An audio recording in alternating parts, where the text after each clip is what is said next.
Bonjour à tous, j'espère que vous êtes tous très bien. Aujourd'hui, on se retrouve pour l'analyse de la deuxième ronde du tournoi de Issy-les-Moulineaux, un tournoi que j'ai donc joué pendant le pont de l'Ascension. C'est un tournoi où il y a environ 250 joueurs, la cadence c'est 1h30 plus 30 secondes par coup. Je suis environ 20e elo au départ. À la première ronde, il y a eu 3-4 contre-perfs, ce qui me fait monter à la table 16 pour cette deuxième ronde. J'ai donc les pièces blanches contre Younes Bouroga, classé 1860. Euh, j'ai pas trop d'infos sur ce qui joue avec les noirs, ni avec les blancs, j'ai pas du tout d'infos. Mais bon, c'est la partie de l'après-midi. L'appariement, elle a été donnée directement après la fin de la première ronde. Je crois que la partie c'était à 16h, elle était à 11h le matin, donc ça a direct enchaîné. Moi j'avais joué assez longtemps le matin, j'ai terminé ma partie, je me suis dit je vais avoir un peu de temps à la prochaine. Je me rends compte qu'il est 15h30, donc j'ai vite fait manger mon repas du midi à 15h30, et je suis parti pour la ronde de l'après-midi. Et donc l'objectif bien sûr c'est de gagner pour réussir, pour pouvoir jouer un joueur plus fort à la ronde numéro 3. Pas comme l'année dernière où j'avais contre-perf à la première ronde et j'avais pris du temps avant de jouer des joueurs mieux classés que moi. Ok, juste avant que je commence la vidéo, n'hésitez pas à liker, vous abonner à la chaîne si ce n'est pas encore fait et mettre un petit commentaire. Et c'est parti. Du coup j'ai les blancs, j'envoie E4 et mon adversaire répond C5.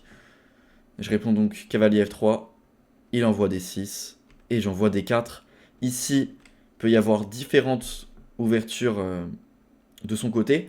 Il peut jouer une Najdorf, il peut jouer une Dragon, il peut jouer une Schnevingen, il peut jouer une Sicilienne classique, il peut jouer pas mal de choses différentes et il décide d'envoyer la Dragon.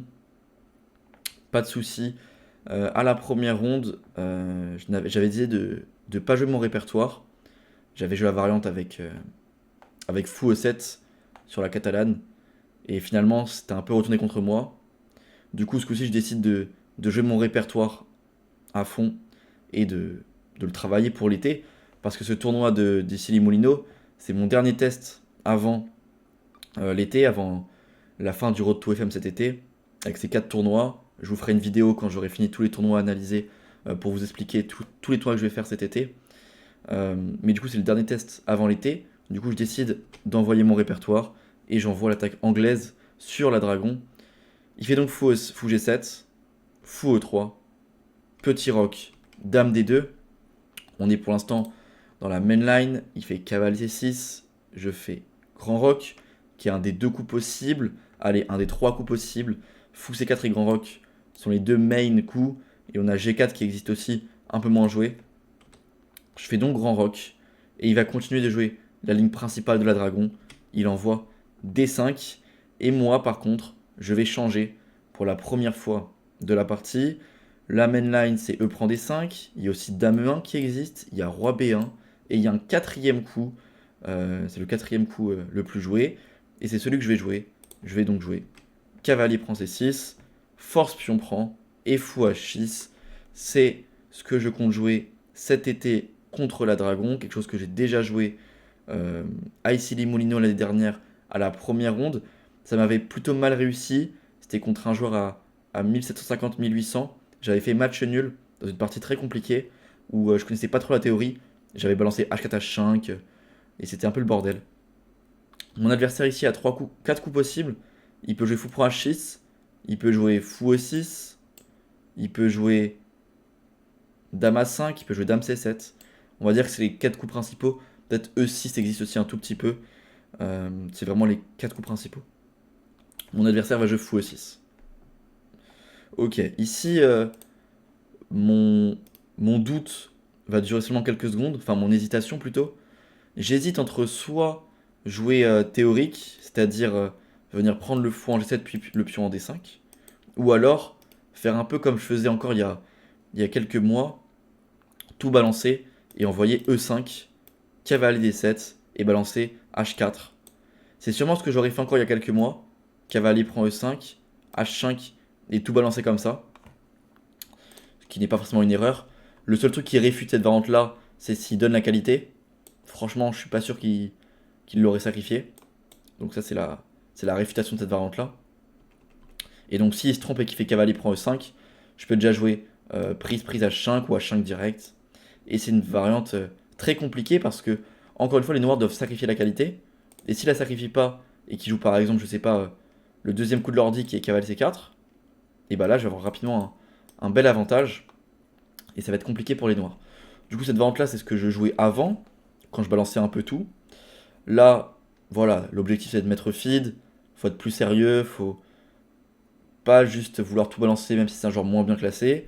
Donc je décide de rester sérieux et d'envoyer la théorie, la ligne principale. J'envoie fou prend G7, roi prend et pion prend D5. Ici il y a aussi E5 qui existe, qui est un peu moins bon encore une fois, toujours dans l'idée de tout balancer.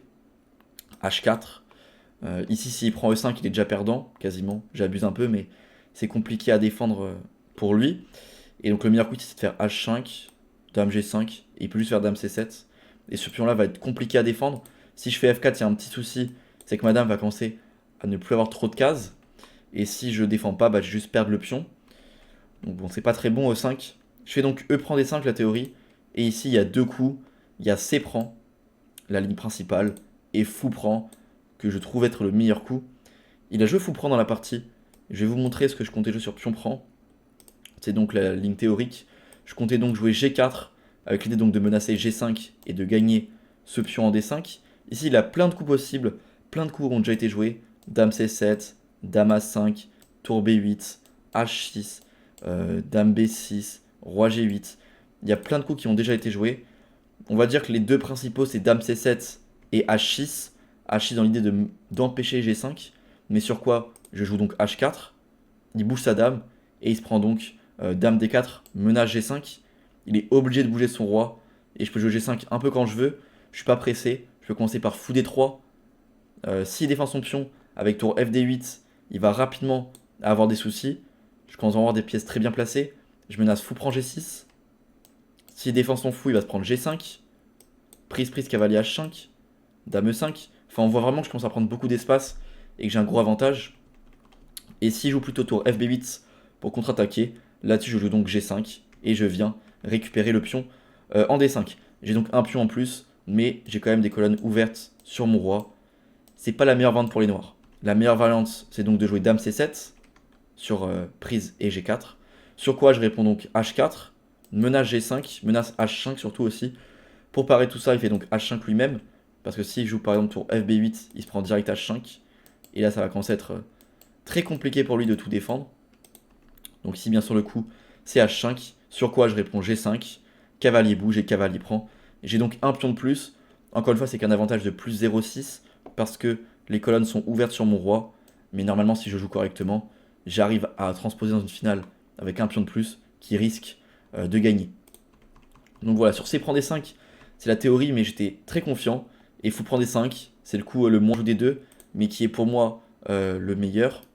Sur quoi je connaissais encore cavalier A4, avec l'idée de venir prendre la case C5, la dame en C3 en face du roi, un pion en B3 pour contrôler la case C4 et empêcher fou prend A2, et ensuite balancer sur son roi. Ça, c'est les idées que j'avais en tête. Je savais qu'il fallait que si les noirs prenaient en A2, ils perdaient directement la partie. Je pouvais par exemple déjà tout échanger ici, puis faire B3. Le fou allait être perdu au prochain coup. Il fait donc dame C7, c'est toujours la théorie. On est au 14e coup. Lui, par contre, il s'est mis à réfléchir. Donc là, les coups qu'il joue, c'est avec son cerveau. Je pense pas qu'il connaissait encore la position. En tout cas, il prend du temps dessus. Et dans la base, il reste plus qu'une seule partie. Elle a d'ailleurs été jouée en 2024, entre 2,23 et quelques. La partie a continué comme ça. Victoire noire. Ouais, les noirs ont réussi à prendre l'avantage. Les blancs n'ont pas réussi à mener l'attaque qu'ils doivent mener. Et les noirs ont fini par gagner. Ok, bon, on s'en fiche un peu. Et du coup, on va revenir à la partie. Mais ici, moi, je vais un peu tout whip in. Et je vais jouer cavalier C5. Qui est pas le coup qu'il faut jouer en fait. Parce que dans ma tête, les noirs ne pouvaient pas prendre le pion en A2. Ils pouvaient jamais le prendre. Pour moi, le coup B3, il devait arriver largement après. Après que j'ai fait cavalier C5. Après que j'ai fait dame C3. Mais en fait, pas du tout. Il fallait jouer B3 ici, c'est ça la théorie. Il faut jouer B3 directement. Pour donc empêcher fou pour A2. Et maintenant, sur tour FD8, maintenant faire dame C3. Et par exemple, si les noirs jouent le coup qu'ils veulent, on ira en C5 avec le cavalier potentiellement. Suivi peut-être de fou A6 aussi, pour vraiment prendre un maximum d'espace.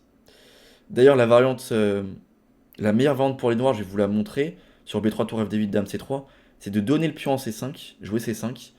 L'idée sur dame prend C5, c'est de faire dame F4, donc roi B2 forcé, et fou prend F3. Si je prends le fou, j'ai donc perdu une qualité, c'est donc pas rentable, et mon adversaire menace dame C1. Il faut donc bien sûr là-dessus faire tour prend D8, tour prend D8, et G prend F3. Et les noirs vont faire tour D1.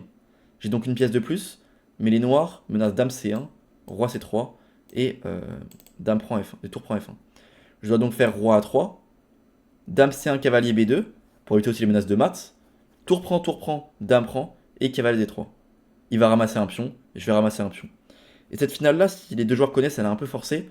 C'est une finale qui a avantage pour les blancs, plus 1,2. Matériel égal, mon roi est plus proche de la poussée de mes pions. Je peux aller plus vite. Mes 3 pions sont passés. C'est un avantage, mais bon, faut encore la convertir.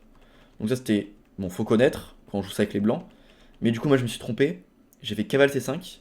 Heureusement, mon adversaire n'a pas joué fou prend A2, qui marchait. Parce que sur B3, il pouvait jouer A5. Et sur roi B2, il y avait A4. Roi prend A2. Pion prend A3. Roi B2. Et pion prend C2. Je peux pas reprendre parce qu'il y a tour A2. Du coup, en fait, sur fou prend A2, B3, A5, roi B2, A4. Il faut faire cavalier prend A4. Et là, il a tour prend A4. Pion prend et fou E6. Et il a donc ici, tac tac tac, une qualité de moins, mais il a du jeu. Mon roi est faible, son fou est fort, sa tour et sa dame vont arriver, son cavalier aussi. Bon, faut quand même comprendre ça sur l'échiquier, c'est pas simple, donc je pense qu'il a pas trouvé cette variante. Il a juste dû se dire, fou prend A2, il y a B3, sur A5, il y a juste roi B2. Je peux pas faire A4 parce qu'il y a cavalier prend A4, et il s'est arrêté là. Il s'est dit que ça marchait pas. Bon, moi non plus je l'avais pas vu. Il fait donc tour FD8, qui est aussi un bon coup. Je fais donc fou D3 pour éviter pour éviter les problèmes sur ma dame. Je me suis rendu compte que sur dame C3, j'avais des soucis à base de dame F4 échec. Et en fait, si je fais roi B1, il y a fou prend A2. Découverte. Et si je fais tour D2, je commence vraiment à être très passif. Je voulais pas jouer ça. Donc je décide de faire fou D3. L'ordi ici conseillait cavalier A6 intermédiaire. Force, dame bouge. Et maintenant dame C3. Parce que maintenant il n'y a plus dame F4 du coup. Donc c'est fort. Et s'il fait dame E5, et ben je fais tour E1. S'il fait dame D6, j'ai plus de problème. Il n'y a plus de menace de découverte. Je suis donc tranquille. Donc cavalier A6 c'était plutôt fort. Ça pouvait continuer comme ça. C'était une variante très très chaude. J'ai une pièce de plus, mais mon roi est assez faible. L'ordi m'est égal. C'est quand même chaud à comprendre. On a l'impression que les blancs arrivent à contrôler leur position et ils sont gagnants, mais en fait c'est égal. Bon, c'est très compliqué ces positions. Du coup, j'ai fait fou D3. Et ce coup-ci, après 20 minutes de calcul, il y va. Il va faire fou prend A2. Et là, au moment de la partie, je me dis, fou prend A2, ça a l'air d'être une erreur. Bon, je réfléchis et je finis par envoyer B3. Je m'étais rendu compte de dame E5. Et je m'étais dit que je pourrais jouer dame A5 et que ça allait. C'est ce qu'il fait. Dame E5. Et il me regarde bizarrement. Il se dit que il est complètement gagnant. Et quand je fais dame B4, pardon, pas dame A5. Je vois, il est surpris par le coup. Je pense qu'il n'avait pas vu dame B4. Peut-être qu'il avait calculé dame A5, qui est perdant à cause donc de tour D5. Je peux encore jouer B4, mais il y a dame A1. Roi D2 et dame B2. Et ça, je me suis dit, ça perdait pour moi. J'ai un pion de moins et je suis totalement perdant. Sauf qu'il y a dame B4. Je défends donc mon cavalier. Sur dame A1, j'aurai roi D2. Et je me dis, ok, ça va. Il se met encore une fois à réfléchir 20-30 minutes. Et il finit par envoyer cavalier D5. Honnêtement, c'est le coup qui me faisait le plus peur. C'est le coup que je comptais faire avec les noirs à sa place. Mais c'est une erreur. Ici, le meilleur coup, c'est A5. Dame A3 et A4. Cavalier prend A4 et dame G5. Tour D2. Fou prend B3. C'est assez fou. Dame prend B3. Tour DB8. Dame A3. Dame A5. Waouh. Faut qu'il trouve tout ça. Et il aurait donc une finale. Il aura donc une finale avec un pion de plus. Enfin, pour moi, c'est introuvable sur l'échiquier. Je sais pas ce que vous en pensez. Mais A5, A4, on donne le pion. On a donc matériel égal. Notre fou est toujours en l'air. Derrière, trouver dame G5. Sur tour D2, trouver donc fou prend B3, prise. Tour B8, dame bouge, dame A5. Compliqué. Et pareil, il fallait calculer que sur roi B2, il y avait fou prend. Si je prends de la dame, c'est simple, il y a tour B8. Mais sur pion prend, tour prend D3. Tour prend D3, dame prend G2. Roi C3, dame prend H1. Dame prend E7. Il a toujours un pion de plus. C'est assez chaud.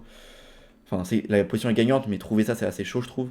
Pareil, il fallait calculer donc F4, Dame prend, Roi B2, Fou prend B3, C prend B3, tour DB8, et se dire que ça, avec une pièce de moins, avec les noirs, on est mieux. Enfin, il y a trop de variantes bordéliques à calculer, c'est pas possible de trouver ça. Il a donc fait le deuxième meilleur coup de l'ordi, qui est une erreur. Il fait donc cavalier D5. Je fais donc Dame A5, je l'avais anticipé. J'attaque donc le fou A2. Je me dis que s'il fait cavalier C3 ici, j'ai cavalier E6 et je suis complètement gagnant. S'il prend du pion, il bouge son roi, il perd la dame. S'il prend avec la dame, j'ai Dame prend C3, suivi de Roi B2. Je suis complètement gagnant. Il peut donc pas faire cavalier C3. S'il fait Dame E3, j'avais calculé Roi B2, Dame D4, et là-dessus, Roi A3. Parce que si je fais Roi prend, il y a cavalier C3. Petit souci. Si je vais là où là, je me prends découverte. Et si je vais en A3, je me prends cavalier prend D1. Et je suis perdant. Du coup, sur Dame E3, j'avais prévu. Dame D4, j'avais prévu faire Roi A3. Et je me dis que ça allait, j'allais récupérer le fou à un moment. J'allais faire cavalier A4 et récupérer le fou. Et donc sur Dame A1, j'avais donc prévu Roi D2. Et je m'étais dit pareil, que sa dame doit bouger. Si elle va en B2, je vais mettre juste. Bah, juste ses pièces sont passives. Je vais peut-être jouer tour A1. Et là, je vais récupérer la pièce. Il peut faire fou prend B3, mais j'ai cavalier prend. Et j'ai donc une pièce de plus. L'ordi, encore une fois, mais égal. C'est une position assez compliquée. Pour moi, j'étais mieux. Mais ici, il va jouer Dame G5. Je fais donc Roi B2. Menace de gagner la pièce. Et là, il se rend compte qu'il peut plus garder sa pièce. S'il fait Dame E5 ou Dame F6, je vais juste faire Roi A3. Je vais peut-être même prendre la pièce, je sais pas. Peut-être jouer ça. J'ai deux pièces contre tour pion. Ah, il a tour D5, B4. Bon, c'est une position compliquée. Je peux juste faire Roi A3 au pire. C'est plus safe. Pardon, pas à ce moment-là. C'est là, Roi A3. Et là, je suis quand même à plus 1. Et je récupérerai la pièce quand j'aurai contrôlé la case C3. Que ce soit comme ça ou peut-être comme ça. Avec tour HE1 aussi. Donc c'est compliqué. Il se rend compte qu'il peut plus trop jouer ça. Il fait donc fou prend B3. Il rend la pièce. Je fais donc cavalier prend. Et il fait dame prend G2. Il a donc 3 pions pour ma pièce. Je fais donc fou E4 pour défendre mon pion. Et pour donc menacer de gagner un pion, il fait donc E6 pour défendre. Et j'envoie H4. Menace H5. L'histoire de forcer H5 des noirs. Il fait donc H5. Et maintenant, je fais dame C5. J'ai une idée assez vicieuse. Sa dame avec H4, j'ai enlevé une case. Dame C5, j'enlève une deuxième case. Il n'a plus que deux cases, E2 et G3. Donc ça commence à se resserrer. Et ici, mon adversaire ne va pas avoir ma menace. J'ai clairement une menace d'enfermer la dame. Il se dit que dame C5, c'est pour attaquer le pion C6. Donc il défend le pion C6. Sauf qu'ici, il fallait faire dame G3. Essayer de vite s'enfuir. Et ça allait encore, c'est avantage blanc, mais sans non plus être gagnant. Mais tour DC8, ça passe gagnant. Parce qu'ici, j'ai le très fort dame D4. Avec l'idée que s'il fait F6, il se prend tour G1. S'il fait roi bouge, il y a à chaque fois une tactique quelque part. En H6, il y a dame E5. Avec idée, tour G1, dame G5 et dame prend H5. S'il fait roi H7, pareil, il se prend tour DG1. Et là, c'est le bordel, dame E2, tour G5. Il va se prendre un sacrifice. Il peut pas l'éviter. S'il fait roi G8, pareil, il va se prendre fou prend G6. Sur dame prend, il y a tour G1. Sur pion prend, il y a aussi tour G1. Il va se prendre le mat ensuite. S'il fait roi F8, il se prend pareil, tour H-G1. Dame bouge sur une case où elle peut. Tour DE1, dame bouge. Et je vais finir par faire fou prend G6. Avec les mats qui arrivent. Donc bon, il y a trop de menaces. Et donc s'il fait cavalier F6, le coup qui peut paraître le plus safe pour éviter toutes ces menaces-là, j'avais bien sûr vu tour DG1, la dame qui n'a plus qu'une case en E2, et maintenant on va l'enfermer grâce à fou D3, la dame qui n'a plus de case à part dame prend F3. Le problème sur dame prend F3, c'est qu'il y a juste tour F1, la dame doit bouger, et j'ai dame prend F6, j'aurai donc deux pièces de plus. Donc là il s'en rend compte, il fait donc E5 intermédiaire, bien sûr j'avais calculé, je fais donc dame D6, avec l'idée pareil encore une fois, s'il prend il y a ça, et s'il fait dame E3, je peux juste faire dame E7. J'avais calculé cette variante là depuis le début, je suis assez content. Menace, tour prend G6. Menace, fou prend G6. Il peut pas tout parer. Menace peut-être des fous C4 aussi. Peut-être le cavalier peut se ramener en E6 aussi. Bref, trop de menaces, tu la menaces. Donc là, il n'a pas de choix. Il est obligé de faire E4. Peut-être que fou prend G6 était plus précis. Pion prend et dame E7. Roi H6, dame prend F6. Tour G8 et tour G5. Honnêtement, cette position-là, je l'avais calculée. Et je me suis dit, j'ai encore ma pièce de plus. mais j'ai pas réussi à terminer la partie. J'ai récupéré un pion, mais j'ai pas réussi à terminer la partie. Et je vois pas de tactique immédiate.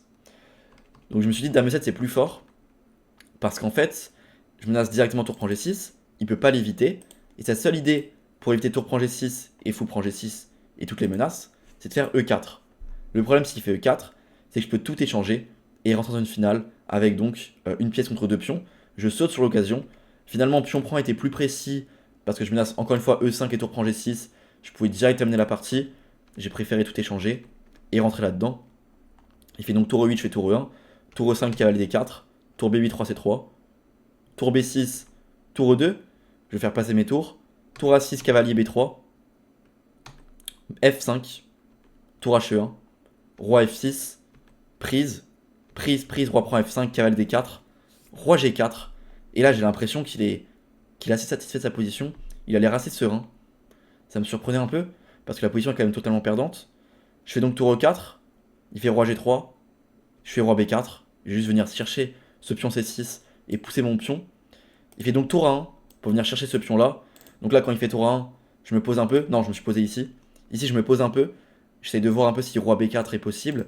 Est-ce que j'avais le temps de gagner la finale si j'échangeais ma tour en H4? Et je me rends compte que oui. Parce que sur roi B4, tour A1, C4, tour H1, cavalier prend C6, tour prend H4, tour prend H4, roi prend H4. Il y a cavalier E5. Sur roi G5, je pourrais pousser mon pion. Et sur G5, à la fin, j'aurai la fourchette. Je vais vous montrer ça en détail. C'est la partie. Je fais donc roi B4. Il fait tour A1. Je fais C4. Il fait tour H1. Je fais cavalier prend C6. Il fait tour prend H4. Je fais tour prend H4. Il fait roi prend H4. Je fais cavalier E5. Sur roi G5, il y a donc C5. Sur H4, il y a cavalier F3.